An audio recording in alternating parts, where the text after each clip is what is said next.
หึงมาเย้าไลมีหมู่วานเล็กๆตีหนึ่งในวันนั้นไลมีสาวห่างดีก็หนึ่งจือหมูเลี้ยงใจจัดปานอยู่จอมเมเท่าเขาหมูเลี้ยงเป็นก้นใกล้เป็นก้นมีน้ำใจหลีหมอยืนเมียงเปือนและหมอหูตีแต้มตีสูงกูวันมันนางเตะใกล้เข้าเถื่อนกว่าหาพักมาเฮ็ดเล่งก็เป็นเมเท่าอยู่ตาเซวันหนึ่งพ้องมันนางตึกไปหาพักอยู่ในเถื่อนนั่นมันนางก็เลยทบหันเขียงผีเก่าๆอันหนึ่งมันนางเป็นก้นตูก็เหลียวกว่าไหลมาไหลก็เงาหนาแลมันจังว่นแมนลองหนึ่งเสนังคุบเขาลงเสอาติกฐานย้อนสู้ตีเข่งผีนั่นว่าเจ้าผีเขาตั้งหลายอันไปป้าตีเข่งเขาเจ้าเจอในย้อนให้คาไหลเจียวโทปานอ่อนคาไว้อำว่าเตเป็นก้นหือสัตว์ก็เย้าย้อนให้มันมีเสกำคานั่งอยู่ตัวก็เหลียวในเงาหนากำนั้นมีงูหลงตัวหนึ่งเลือนมาหามันนางหมูเลี้ยงหันเย้าก็ตกใจโก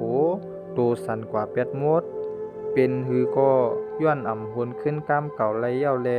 หมูเลี้ยงอยากต้วยงูตัวนั่นเสลาดว่าสู่เป็นกูจัดปันคาเต้ห้างูก็ยักโหมันเสตอบว่า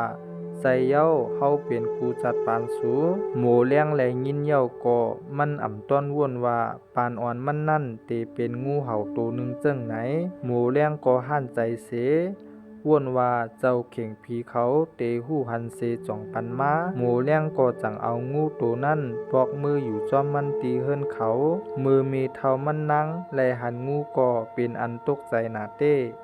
หมูเลี้ยงก็จังซับเลี้ยงเหนลองตั้งมดตีมีเท่ามันให้ป้อป่องเจอเมมันนางก็ยอมหับไหลเส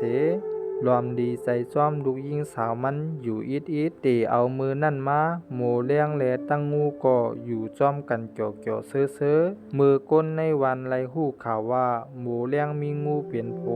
ก็อ่อนกันตกใจตื่นพานโกกันกว่ามดก้นวานซื้อนั่นอ่อนกันว่าหมูเลี้ยงเป็นตัวเกี่ยวโอนเกี่ยวเป้อเตเอาล่วงอ่ำลีเข้ามาในหมู่วันก้นวานอ่อนกันมือตีเฮิรนหมูเลี้ยงเขาเสพอลือแปดหมูเลี้ยงให้ออกกว่าในวานหมูเลี้ยงโกเตอร์เจอตั้งใจล้ำตั้งเอลูโตเก่าป้าก้อยหนาอ่ำคัดขวางไหลกลางใจก้นวานแลหมูเลี้ยงโกแค้นเอาโคอ่อนมันนางป้าเอางูเห่าตัวนั่นเสออกหมู่ว่านนั่นกว่าอยู่เย้าหมูเลี้ยงอ่อนตั้งงูเสสิบไปกว่าติ๊กมือหมูเลี้ยงมาถึงในเถินตีหนึ่งหันว่าตีนันนาลีอยู่หมูเลี้ยงสั่งไล่เฮ็ดซุ่มค่าหลังเล็กๆอ่อนอยู่ที่นั่นก้นวันเขาเจอนั่นวันกันดีเจอ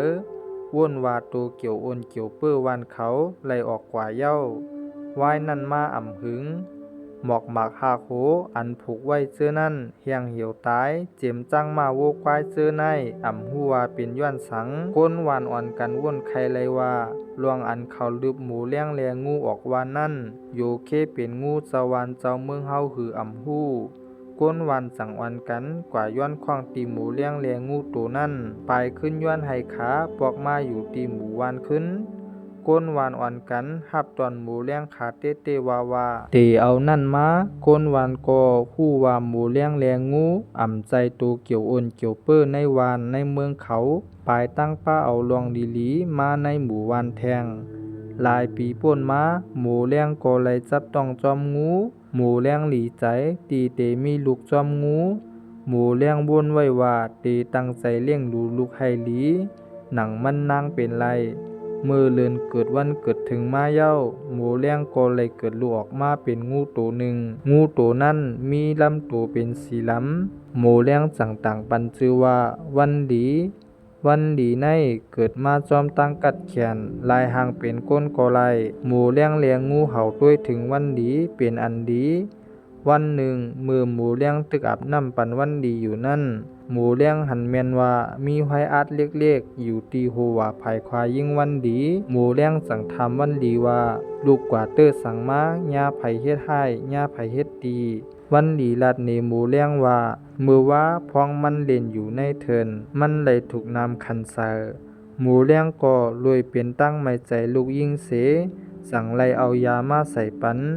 เต เตเอานั่นมาหมูเลี้ยงงูก็ใส่ใจด้วยถึงลูกยิ่งหวันคาลีลีอยู่เย้า